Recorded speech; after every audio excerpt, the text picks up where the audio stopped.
wanted to take a few minutes to discuss or show what I did to create this final image. So this is the image minus the graphic, and I used an actual image that had a wall on the background, and it was important to have that wall with some texture. That was going to really sell the effect. Here's the graphic from the game footage, and this is kind of its own conversation that I'm not going to get into right now. So that's the finished project with the graffiti art from the game images.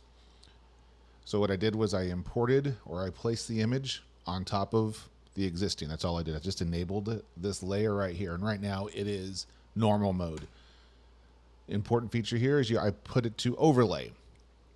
Now that added that effect on top of the image. Unfortunately, I also covered the model, but you could still see the texture on that wall behind the model.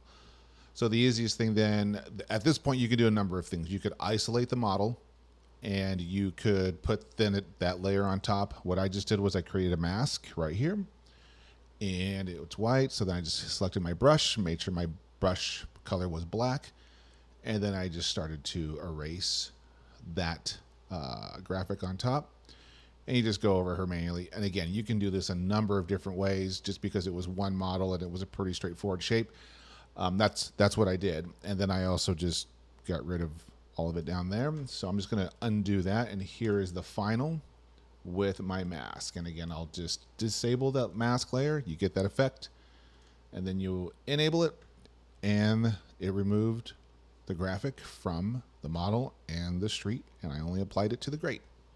Hope this helped.